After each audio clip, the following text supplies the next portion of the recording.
je suis Fabiana Dal Pozzo, je travaille à l'AMCRA. Bonsoir à tout le monde. Alors voilà, j'ai l'honneur de démarrer cette soirée, de ce webinaire, avec une présentation qui portera sur les objectifs de réduction d'ici 2024 pour la médecine vétérinaire en Belgique, ainsi que plus spécifiquement sur les objectifs du secteur de la volaille, en particulier les poulets de chair. Voici le contenu de ma présentation. D'abord un bref historique, ensuite on passera tout de suite à la vision 2024 et à la définition des utilisateurs en zone d'alarme. Donc, pour démarrer ma présentation, j'ai donc choisi de vous montrer l'état des lieux par rapport à les objectifs de réduction que nous avons en Belgique pour la médecine vétérinaire. Et il s'agit de 3 objectifs de réduction que l'AMCRA a fixés dans sa vision 2020. Et donc, comme le nom le dit, ils sont à leur fin en décembre 2020. Alors, en premier lieu, vous voyez ici, c'était l'idée de réduire de 50% l'utilisation de tout antibiotique utilisé donc la réduction cumulative des antibiotiques en médecine vétérinaire. Les données jusqu'à 2019 montrent qu'on a eu une réduction de 40,4%.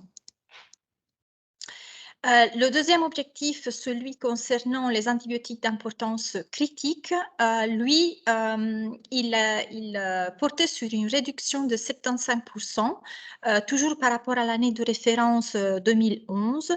En 2019, on avait atteint une réduction de 77%.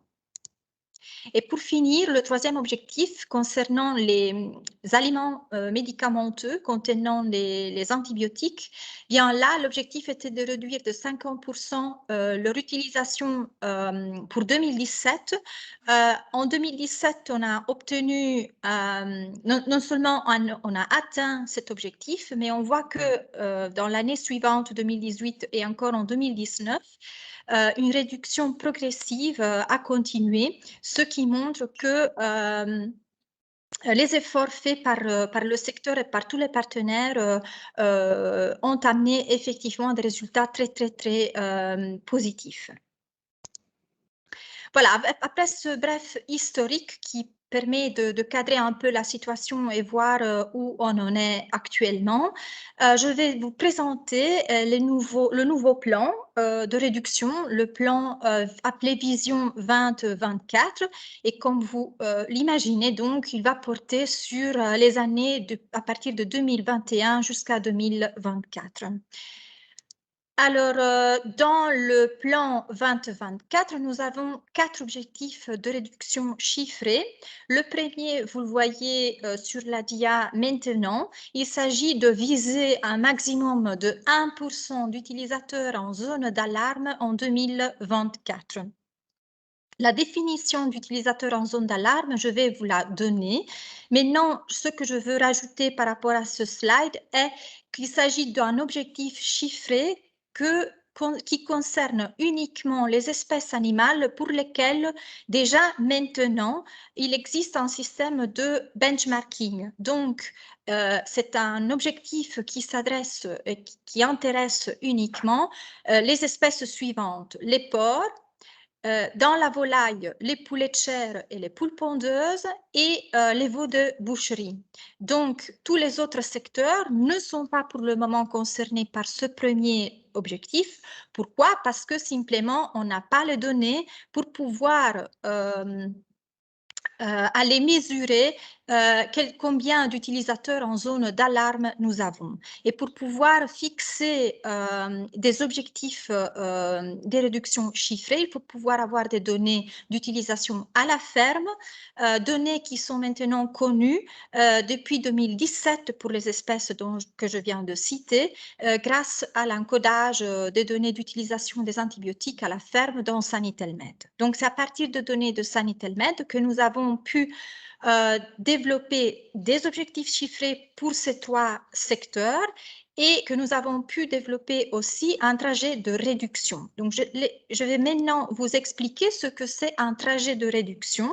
Eh bien, voilà. D'abord, je vais vous rappeler qu'est-ce que c'est le benchmarking et comment est-ce qu'il est réalisé. Ben voilà, vous avez la figure la plus importante du benchmarking qui est là, dans laquelle vous voyez la subdivision de la population des exploitations qui font partie du benchmarking en 3 zones, 3 codes couleurs, la zone verte, la zone jaune et la zone rouge. Les 3 zones, elles sont subdivisées par des valeurs limites, la valeur de signalement et la valeur d'action. Ces 2 valeurs, ce sont des valeurs qui étaient variables avant 2021, c'est-à-dire elles étaient des valeurs qui étaient définies à nouveau chaque fois que de nouveaux rapports de benchmarking étaient réalisés. Et elles étaient calculées à partir donc des résultats des fermes qui rentraient dans la population de benchmarking et à partir de données de BD100 de ces fermes. C'est comme ça qu'on déterminait la valeur d'action en étant le 90e percentile et la valeur de signalement en étant le 50e percentile. À partir de 2021, bien, les valeurs limites de benchmarking, elles ne seront plus variables, mais elles seront stables. Et c'est comme ça qu'on peut donc déterminer des valeurs de benchmarking d'intervalle. Ces valeurs ont été définies pour la première fois en janvier 2021. Ensuite, de nouvelles limites intermédiaires, elles sont fixées en 2022-2023 et pour finir en 2024. Le trajet de réduction, comme je disais tout à l'heure, il a été déterminé pour les différentes espèces porcs, volailles et veaux de boucherie qui sont intéressés par le benchmarking actuellement et depuis 2017. On a donc un trajet de réduction différent pour ces espèces. Vous pouvez consulter, si vous êtes intéressé par cela, sur notre site internet de l'AMCRA, on a publié les différents trajets de réduction. Ici, aujourd'hui, je vais vous présenter uniquement celui relatif au poulet de chair. On voit dans la figure ici que vous avez des BD100 de valeur de vigilance en vert et BD100 valeur d'action en rouge.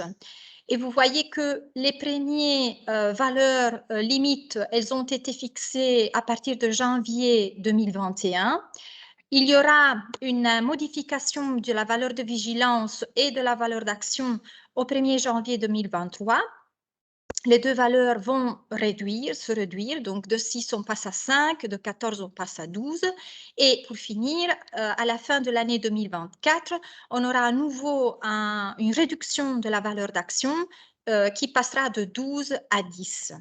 Donc, vous voyez donc que ces valeurs, elles varient de 2021 jusqu'à 2024, mais on les publie déjà maintenant. On les a déterminées en collaboration avec les secteurs concernés et de cette manière, finalement, tout le monde qui est concerné, c'est-à-dire les éleveurs, les vétérinaires, mais aussi tous les autres partenaires qui participent à la santé des élevages, sont au courant du trajet de réduction, savent que s'ils ne veulent pas finir dans la zone rouge du benchmarking, il faut travailler, appliquer des mesures de correction et donc toujours être en dessous de ces valeurs d'action. Alors, on a communiqué les trajets de réduction déjà dans le premier rapport de benchmarking de l'année 2021 qui a été publié par Sanitelmed en mars. Dans la première page du rapport, bien, on avait publié le trajet de réduction, on l'a expliqué. Donc, les éleveurs qui reçoivent ce rapport sont normalement au courant, les vétérinaires d'exploitation également, et peuvent donc mettre en place les mesures nécessaires pour s'adapter au cours de ce parcours. Bien, venons maintenant à la définition d'utilisateur en zone d'alarme. Donc, je reviens à la dia concernant le premier objectif de réduction. Donc, nous avons démarré par cela, je vous ai dit. Donc, le premier objectif est de viser un maximum de 1% d'utilisateurs en zone d'alarme en 2024. Mais c'est quoi finalement un utilisateur en zone d'alarme? Comment est-ce qu'on le définit? Donc, jusqu'à présent, vous connaissez, et on a déjà défini à plusieurs fois, qu'est-ce que c'est un faible utilisateur, qu'est-ce que c'est un utilisateur à surveiller et un gros utilisateur. Donc, respectivement, quelqu'un qui a un BD100 en zone verte, en zone jaune ou en zone rouge. Maintenant, on va rajouter un quatrième type d'utilisateur, l'utilisateur en zone d'alarme, qui sera identifié par un code couleur mauve. Bien, afin d'être un utilisateur en zone d'alarme, il faut que le résultat de benchmarking se situe en zone rouge et celui de l'année précédente soit aussi en zone rouge. Pour finir, il s'agit d'un éleveur qui, pendant 2 années consécutives, a un résultat de benchmarking en zone rouge. Sauf si, et là il y a une exception à cette règle générale, sauf si au courant de l'année, entre les 2 années, entre deux années, on a une réduction de moins 20% de la valeur de BD100 d'action. Donc finalement, ceci est pour dire, si on voit que l'éleveur et son vétérinaire ont déjà fait des efforts et on voit une réduction d'au moins 20% de la valeur de BVD100, bien, on peut dire que cet éleveur et ce vétérinaire sont déjà occupés, sont déjà en train de mettre en place des mesures, sont déjà en train de faire des efforts pour réduire leur utilisation d'antibiotiques. Donc, il n'est pas nécessaire de leur donner une sorte d'alerte et de les mettre en zone d'alarme. D'accord? Le deuxième critère ou la deuxième condition pour finir en zone d'alarme est que le BD100 se situe en zone rouge. Le résultat de l'année précédente était en zone jaune, mais l'année encore antérieure, le BD100 était bien encore en zone rouge. Donc ici, il s'agit d'un cas d'un éleveur, par exemple, qui fluctue entre la zone rouge et la zone orange, la zone rouge et la zone jaune, et n'arrive pas donc à réduire de manière significative son utilisation en antibiotiques. Et donc, il finit par être un utilisateur en zone d'alarme. Une nouveauté aussi, à partir de 2021, les exploitations qui reçoivent un rapport d'erreur en raison de données qui sont inutilisables, bien, ils vont garder pour ce rapport d'erreur la couleur du rapport précédent. Ceci, ça offre l'avantage de pouvoir quand même attribuer un benchmarking à ces éleveurs et donc de pouvoir quand même les accompagner et les encourager dans leur trajet de réduction. Alors, l'objectif d'identifier des utilisateurs en zone d'alarme, c'est donc l'objectif d'identifier les éleveurs qui ont le plus de problèmes ou le plus de difficultés à réduire leur utilisation d'antibiotiques et de les soutenir avec des mesures d'accompagnement, de coaching qui vont être mises en place et qui vont justement aider l'éleveur et le vétérinaire d'exploitation à identifier les mesures les plus appropriées dans chacun des élevages. Alors, jusqu'ici, je vous ai présenté le premier objectif de réduction de la nouvelle vision 2024. Je vais donc vous présenter les objectifs suivants. Le deuxième objectif concerne l'utilisation totale des antibiotiques. Donc, c'est l'objectif qui rejoint celui qui se termine en fin 2020. Donc, jusqu'à la fin 2020, on avait l'objectif de réduire de 50% l'utilisation totale en antibiotiques dans tout le secteur vétérinaire. Donc, ici, on comprend pas seulement les animaux de rente, mais aussi les animaux de compagnie et les chevaux. Bien, par rapport à cet objectif, donc pour 2024, il faudra atteindre une réduction de 65% par rapport toujours à la même année de référence 2011. Comment est-ce qu'on en est arrivé à cette réduction de 65%? Bon, on en est arrivé à partir de la médiane, de l'utilisation médiane d'antibiotiques en Europe, qui est d'environ 50 mg par kilogramme de biomasse.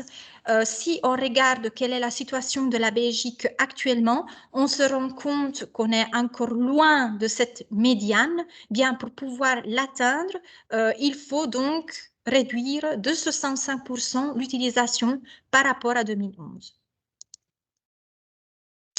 Alors, le troisième objectif concerne la colistine, un antibiotique critique pour la santé humaine. Donc, il est fondamental qu'en médecine vétérinaire, on puisse l'utiliser, mais de manière très cautionnée. Donc, il faut réduire son utilisation au cas strictement nécessaire. L'objectif ici est de atteindre une utilisation totale de 1 mg par kilogramme de biomasse en 2024. On rejoindra de cette manière un objectif qui a été aussi posé par l'EMA au niveau européen. Pour rappel, l'AMCRA, avec ce partenaire, a publié un avis qui contient les mesures pour pouvoir réduire l'utilisation de la colistine en élevage. Et si vous n'avez pas le temps de lire tout l'avis, il y a un flyer avec les mesures qui sont résumées de manière très rapide. Et alors, pour finir, le quatrième objectif, celui qui concerne les aliments médicamenteux contenant les antibiotiques, on a vu qu'en 2019, on avait déjà atteint une réduction de plus de 70%, 72% par rapport à l'année 2011. Bien, pour 2024, il faudra atteindre une réduction de 75% par rapport à 2011. Et pour rappel, pour vous informer aussi par rapport à cet objectif-là, on peut peut-être aussi ajouter que l'industrie des aliments a elle-même proposé cet objectif et elle a proposé aussi un objectif beaucoup plus ambitieux pour 2030, c'est-à-dire là, on aura une utilisation égale à 0 d'antibiotiques dans les aliments médicamenteux. Donc, c'est un objectif très ambitieux à long terme, 2030, mais qui est certainement très positif. Alors, je termine avec ma présentation, avec quelques infos de contact. Si vous avez des questions relatives à l'utilisation de Sanitel-Med, au rapport que vous recevez, que vous voulez consulter, peut-être le mieux c'est de contacter directement Sanitel-Med. Vous avez ici le téléphone et l'adresse mail. Si vous avez par contre des questions relatives à l'établissement du trajet de réduction ou au plan de l'AMCRA 2024, il faudra alors nous écrire à l'info-adresse. Et si vous souhaitez des informations complémentaires, consultez sans doute notre site internet. Nous sommes actifs sur les réseaux sociaux et je vous remercie maintenant pour votre attention.